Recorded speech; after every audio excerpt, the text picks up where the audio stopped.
وقيل للذين اتقوا ماذا أنزل ربكم قالوا خيرا للذين أحسنوا في هذه الدنيا حسنة.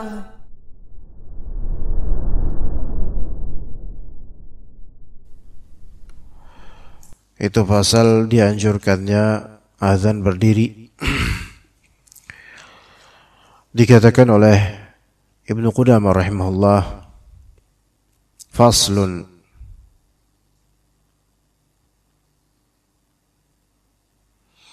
wa yustahabbu an yu'adhdhina qa'ima. Dianjurkan azan dengan keadaan berdiri. Azan dianjurkan sambil berdiri. Ya, ini menunjukkan bahwasanya kalau azan duduk juga tidak masalah walaupun mampu berdiri. Karena azan bukan sholat. Kalau sholat fardu wajib berdiri. Tapi kalau azan selain itu fardu kifayah atau sunnah, tidak diwajibkan berdiri. Namun dianjurkan. Liqaulin Nabi sallallahu alaihi wasallam, karena ada beberapa alasan. Pertama, dengan dalil dari Nabi SAW, perkataan beliau terhadap Bilal bin Rabah, qum fa'adzin, berdirilah dan azanlah. Perintah Nabi SAW, qum, menunjukkan berdiri, dianjurkan berdiri oleh Nabi SAW. Memang berdiri bukan syarat sah azan, dan bukan pula kewajiban, tetapi ini perintah Nabi SAW, yang difahami oleh ulama ini termasuk sunnah.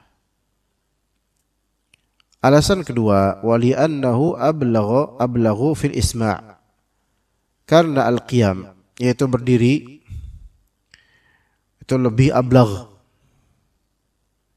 lebih nyampe untuk memperdengarkan orang. Ya, lebih luas coverage areanya kalau berdiri, karena dengan posisi seperti itu dia lebih tinggi lagi suaranya dibandingkan saat dia duduk. Alasan pertama dengan dalil, itu lebih kuat tentunya.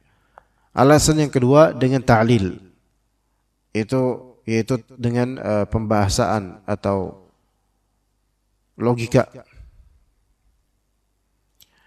Dan alasan kedua ini, li'annahu ablagh fil isma', lebih membuat kedengaran. Berarti kalau pakai alasan ini, maka mengangkat volume speaker itu juga dianjurkan sampai lebih kedengaran pada orang-orang. Kemudian dikatakan, wa in adzana qa'idan aw rakiban fi safar jaza. Jika seseorang adzan dalam keadaan duduk atau berkendaraan selagi safar, itu juga boleh. Salat adzan saat duduk atau saat berkendaraan, maka di safar itu boleh. Tapi ini di safar ya, bukan di perjalanan biasa kayak ke kantor. Itu boleh. Lianna salata akadu minhu wa hiya tajuzu kadzalik. Karena apa? Alasannya begini, qiyas. Salat aja ketika safar, salat sunnah, itu boleh pas lagi duduk atau berkendaraan. Salat sunnah saat safar. Salat sunnah itu lebih kuat hukumnya dan amalannya dibandingkan azan. Kalau salat sunnah saja ketika safar diperbolehkan sambil duduk atau sambil berkendaraan pas safar, maka apalagi apalagi azan. Ya. Hanya saja tentu masalah azan ini, kalau dalam safar di zaman sekarang, kok gambarannya gimana? Ya, antum naik kereta atau pesawat, antum azan. Kayak naik pesawat, entah kemana, baik ke Saudi umrah atau ke tempat lain, ke bagian dari Indonesia, masuk waktu salat, antum azan dalam pesawat, boleh tidak? Boleh. Fadl, azan di pesawat. Mungkin itu akan mengingatkan orang-orang untuk apa? Salat. Tapi mungkin gak antum lakukan gitu ya, kawan. Di pesawat azan, di kereta, di komuter lain, lagi rame-rame membludak, mendesak, desak-desakan, antum azan, Allahu Akbar, Allahu Akbar. Boleh? Ya boleh secara syariat, cuman apakah antum akan melakukannya atau enggak? Kayaknya susah. Orang akan menganggap gimana-gimana gitu. Ya. Tapi secara hukum syariah boleh. Apalagi itu mengingatkan orang-orang supaya salat. Ya kita kalau lihat kenyataan ya, pahit banget loh tentang salat ini. Bagaimana orang-orang, jangan kayak mungkin yang masih mending kalau mau ke masjid itu udah alhamdulillah banget orang-orang sekarang. Ya. Maka dakwah itu selalu ada hal yang menyakiti jemaah.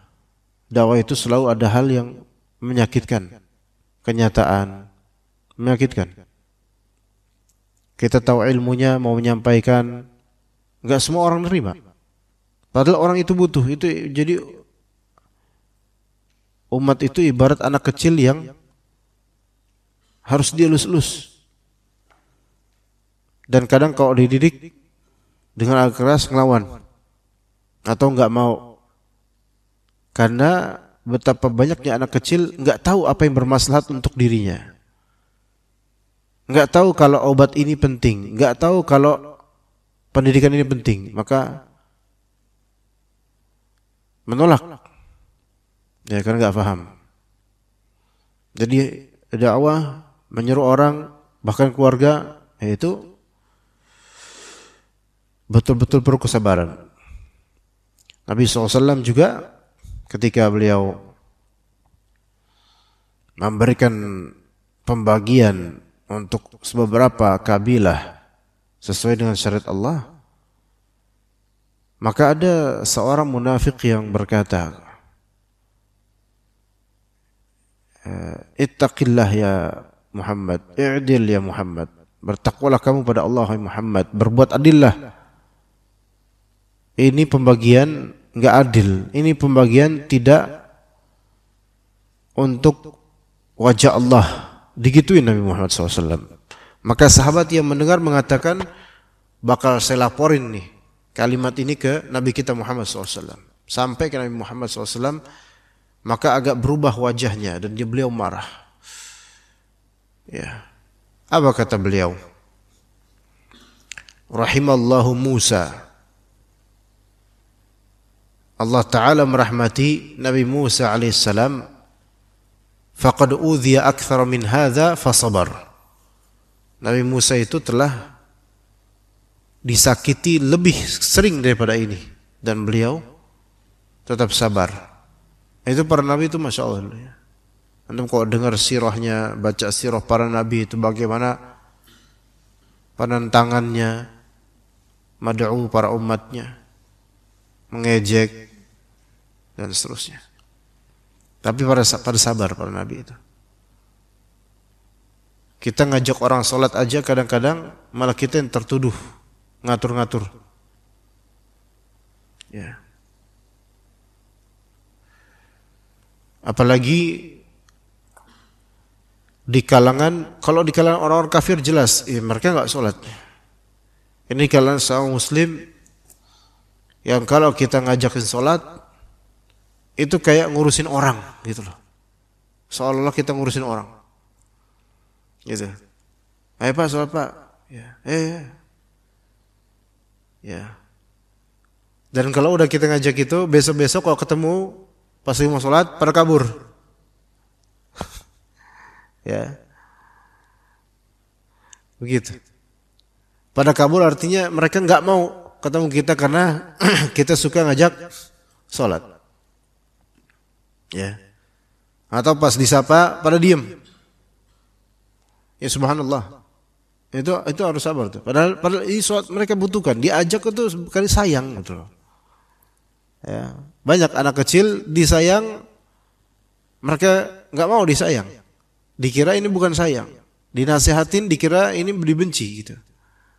Ya, jadi dakwah ini masya Allah. Ya, salat sampai di safar aja salat gitu loh.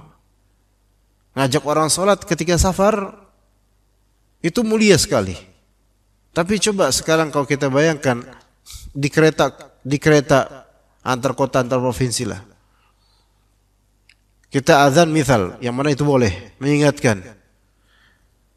Mungkin itu akan jadi bahan rekaman orang-orang nih, lihatnya orang azan terus masukin ke TikTok atau Instagram atau apa, dan mungkin akan jadi bahan konten dan seterusnya. Subhanallah. Ini zaman sekarang. Ya. Orang yang amar ma'ruf nahi munkar itu seolah terasing. Dan Anda merasakan itu sampai lingkungan misalnya. Ya mungkin sebagian dari antum tahu gimana. Masalah perdukunan, Anda rasakan. Kita sendiri-sendiri banget gitu untuk ngelawan. Malah justru kita yang ngelawan perdukunan, kita yang kena ghibah. Ajaib. Kita yang ngelawan dukun, kita selamatin orang-orang supaya enggak kena dengan hasutan dukun, kita yang kena ghibah. Terutama emak-emaknya. Ya, begitu. Dan itu akan terjadi terus seperti itu. Karena apa? Ego, kesombongan, tidak punya ilmu, dan keinginan untuk selamat sendiri. Yang penting saya enggak ada masalah, saya enggak mau ikut-ikutan, dan seterusnya. Jadi menyuruh orang-orang untuk benar-benar ayo kita rembukan benar-benar sama-sama untuk apa? Mengamalkan ilmu, menegakkan Islam, itu berat. Dan itulah mental banyak dari orang Indonesia sekarang. Maka wajar kalau misalnya penguasa kita ya sama mentalnya dengan orang-orang grassroots ini. Sama. Karena pemimpin cerminan rakyatnya. Maka kita nggak bisa nuntut banyak-banyak ke penguasa. Karena apa? Sampai kita juga kayak gini. Kita nggak bisa melawan korupsi penguasa. Ya kok uang depan kita juga banyak korupsi. Ya, jadi masya Allah. Jadi kalau misalnya kita azan pun ketika safar di bis, kita ingetin orang supaya salat, belum tentu itu suatu kebaikan buat mereka. Tapi masya Allah kok bisa kita lakukan. Sampai kita aja mau ngingetin aja malu, seolah-olah itu suatu munkar kalau kita ngingetin orang salat. Ya. Itu satu poin dalam dakwah yang mana di sektor lain di banyak hal kita nyuruh orang itu seolah-olah kita tertuduh akan sesuatu gitu loh. Ya subhanallah, ya. Kemudian dilanjutkan oleh Ibnu Qudamah rahimahullah, wa an yu'adzina ala mawdi'in 'alin. Dianjurkan azan di tempat yang tinggi. Li'annahu ablaghu fil i'lam, karena azan di tempat yang tinggi itu lebih sampai dalam mengabarkan akan waktu salat. Wa ruya anna Bilalan radhiyallahu anhu kana yu'adzinu ala sathi imra'atin. Diriwayatkan bahwa Bilal bin Rabah radhiyallahu anhu itu azan di atas rumah seorang perempuan. Tapi itu dulu, sekarang pakai menara, ya. Makanya dalam ini kan hadis riwayat Abu Dawud, yaitu Bilal azan di atas atap rumah seorang perempuan. Diriwayatkan oleh Abu Dawud dalam kitab Sunan beliau di kitab As-Salat, babnya babul adzani fauqal manarah. Bab azan di atas menara. Makanya sekarang masjid-masjid ada menara di situ ada pembesar suaranya atau speakernya, sound systemnya, maka itu semaknalah dengan ini. Ya, dengan ketinggiannya. Ya, kalau kita sekarang ya di atas ini di kubah, terus misalnya menghadap. Coba kita lihat azan Anda sampai blok T1, blok T6, yang paling pojok dekat kali aja kedengaran azan di sini, alhamdulillah.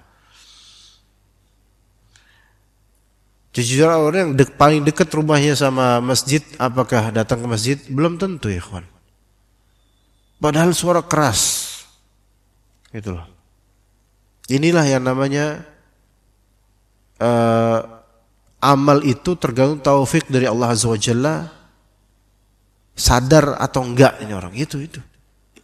Mau antum sekeras apapun, kalau enggak sadar, enggak bakal ikutan, enggak bakal datang sholat jemaah. Jadi memang betul-betul dari Allah itu, hati itu. Ya, semua orang di sini tahu bahwa saya sholat jemaah itu bagus, berpahala, dan mungkin pernah mendengar hadis-hadisnya, tapi enggak. Sekiranya misal muhsinin menyediakan, memfasilitasi kenikmatan dunia, akan datang semua. Akan datang. Berarti penyakitnya di sini bukan ketidaktahuan, ya, akan sesuatu, namun ketidaksadaran bahwa dia butuh akan hal itu. Enggak sadar. Karena apa? Karena terlalu diliputi masalah duniawi. Ini bukan berlaku di muslimin, di banyak masjid. Banyak dari masjid. Ya. Kesadaran itu taufik dari Allah Azza wa Jalla. Dan dimudahkan untuk melakukan amal saleh, taufik dari Allah Azza wa Jalla. Hati ketika udah enggak dapat taufik dari Allah, mau gimana kek, enggak bakal. Ya. Dan tujuannya azan ini untuk memberitakan ke orang-orang supaya tahu. Dan lihat bagaimana zaman sekarang lebih besar suaranya dibandingkan zaman Bilal bin Rabah, zaman Nabi SAW. Tapi jumlah dari orang-orang yang datang ke masjid, begitu jemaah, kita bisa pelajari bahwasanya betul kesadaran qalbu itu taufik dari Allah Azza wa Jalla. Kalau belum sadar, berarti memang belum dikasih sama Allah orang-orang ini. Dan bukan berarti kita udahlah nggak usah ngasih tahu, udahlah nggak usah azan lagi lah, orang juga percuma kayak azan, nggak gitu juga. Tetap ini syariat. Kayak amar ma'ruf nahi munkar, ya kita ingetin orang terus. Nanti supaya suatu saat mudah-mudahan sadar.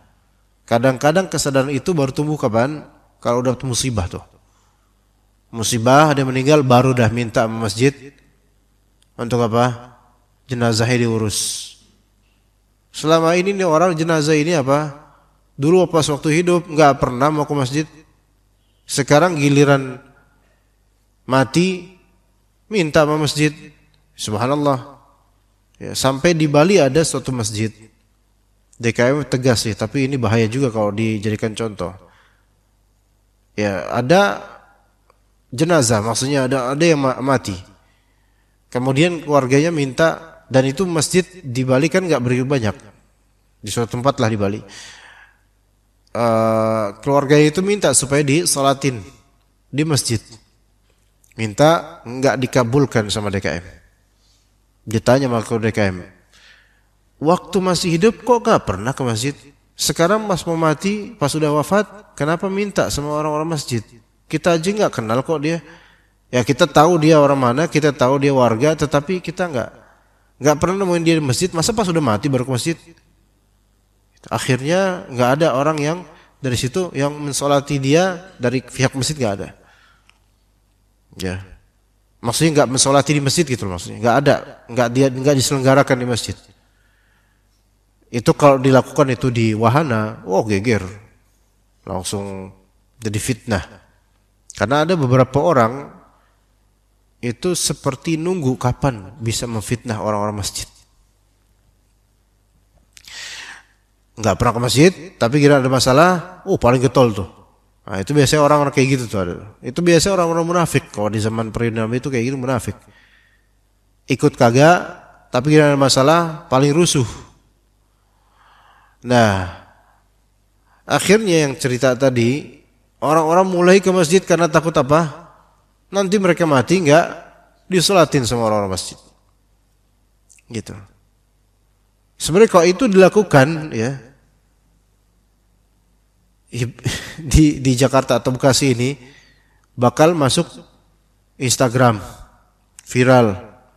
Masalah kucing mati aja masuk apa viral kok. Apa masalah begini, ya kan? Nah.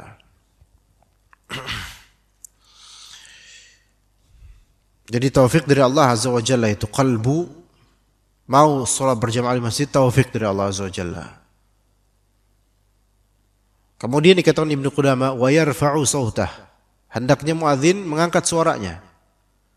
Lima rawa Abu Hurairah radhiyallahu anhu an Nabi sallallahu alaihi wasallam annahu qala, Nabi sallallahu alaihi wasallam bersabda, al muadzinu yughfaru lahu mada sautih wa yashhadu lahu kullu ratbin wa yabis. Masyaallah. Muadzin itu diampuni buat dia sepanjang suaranya. Dan setiap yang basah maupun kering itu menjadi saksi buat dia di hari kiamat nanti. Inilah keutamaan azan. Keutamaan azan, diampuni sejauh suaranya itu. Ya. Hanya tentu nanti akan ada faedah. Wala yujhidu nafsahu fawqa taqatih. Jangan dia mengupayakan dirinya di luar kemampuannya. Jangan terlalu keras kalau memang enggak bisa seperti itu. Li alla yanqati'u sautuh, agar tidak terputus suaranya, wa yu'dhi nafsah, agar tidak menyakiti dirinya sendiri. Nah, jadi volume toa masjid itu juga standar aja. Yang penting kedengaran keumuman orang. Enggak harus ngotot besar-besaran. Enggak harus ngotot besar-besaran, terlalu besar. Walaupun dengan alasan hadis ini. Ya, ketika terlalu besar maka dia bisa memekakan telinga dan mengganggu jadinya. Mengganggu orang-orang. Secukupnya aja alhamdulillah. Sewajarnya, senormal secara uruf. Ya. Jangan berlebihan. Dan yang azan pun tadi jangan keterlaluan dalam mengeluarkan effort. Peliharalah dirinya, jangan sampai tersakiti dengan sunnah ini. Kemudian dikatakan wa in adzana li faitatin aw li nafsihi fi misrin lam yajhar. Kalau misal dia azan untuk salat yang telah ketinggalan, salat untuk salat qada atau semisalnya, atau dia azan untuk dirinya sendiri di suatu tempat, di suatu daerah, mungkin karena safar, maka dia baru bisa salat jam berapa, kemudian dia azan. Itu memang boleh pas safar. Namun lam yajhar, tidak keras-keras, azannya tidak keras-keras, seadanya biasa aja, enggak usah pakai toa masjid. Kenapa? Li'annahu la yad'u ahadan. Karena dia azan itu tidak sedang menyeru orang-orang, siapapun enggak ada yang dia seru. Wa rubbama gharran nas, boleh jadi dengan azan yang keras, kalau dia azan keras pas saat safar, salat sendiri atau salat untuk yang telah lewat, itu boleh jadi bisa memperdaya manusia, orang-orang jadi bingung lah. Kok ini? Ya. Hati-hati ini azan jangan jadi fitnah gitu loh. Betul, boleh azan ketika antum memang mau sholat jamaah takhir, atau sholat pada saat safar, sholat fardu, atau sholat yang tadinya kelewatan sholatnya, dia mau sholat di waktu sekarang dan udah terlambat misalnya. Iya, disyariatkan azan. Disyariatkan azan juga. Azan li faitah atau li nafsihi fi Misr. Tapi tidak dikeraskan. Maksudnya biasa aja Allahu Akbar gitu. Untuk dirinya aja. Karena dia tidak sedang mengundang orang-orang, jadi nggak usah pakai toa masjid, malah jadi fitnah itu. Nyari amplinya, kemudian on. Jam berapa dia sholat? Jam 4:30 sore. Udah gitu di masjid warga pula. Tuk tuk tuk. Allahu Akbar, Allahu Akbar. Orang geger orang. Kamu siapa nih? Musafir ternyata. Azan. Subhanallah. Bakal jadi fitnah itu. Maka cukup untuk dirinya aja azannya karena dia tidak sedang mengundang orang lain. Wa in kana fi sahra jahara fil waqt. Tapi kalau dia sedang berada di sahra yaitu padang pasir, ya, maka silakan dia angkat suaranya di waktu dia azan itu. Ya. Di padang pasir kalau sekarang enggak ya. Sekarang enggak ada, di kita enggak ada padang pasir, tapi mungkin di hutan. Kalau di hutan antum safar, boleh antum azan keras, fadol. Tapi memang gak ada yang datang. Ya iyalah orang di hutan datang. Tapi tetap dia tidak sedang dalam rangka menyeru. Pada asalnya azan itu tinggi suaranya, dikeraskan. Tetapi ini karena fitnah yang terjadi kalau misalnya dia lakukan itu di masjid atau di tempat yang mana itu udah lewat sholatnya, maka sebaiknya pelan-pelan. Pokoknya hindari fitnah gitu aja. Dan kalau jemaah atau orang-orang pada belum paham fikih ini, ya udah jangan dilakukan. Jangan dilakukan seperti masjid-masjid kantor misalnya. Ya, atau dimanapun lah, di masjid mall dan semisalnya. Udah kelewatan jemaah, yaitu udah selesai imam dan makmum selesai. Kemudian antum baru datang sama teman-teman antum. Azan di situ. Walaupun enggak pakai speaker, tapi azan Allahu Akbar, Allahu Akbar. Kira-kira noleh enggak semua orang? Pasti noleh. Kira-kira mereka mikir ini aliran baru enggak? Aliran baru. Antum walaupun ngasih kitab ini ke mereka enggak diterima karena ini enggak dikenal oleh mereka. Kata para ulama, ada kalanya wajib meninggalkan sunnah demi menghindari fitnah. Ada kalanya wajib meninggalkan sunnah demi menghindari fitnah. Karena menghindari fitnah wajib. Mengamalkan sunnah, maka wajib didahulukan daripada sunnah. Walaupun ini kaidah tidak secara mutlak, tetapi perlu dipertimbangkan juga benarnya di momentum tertentu. Ya, begitu.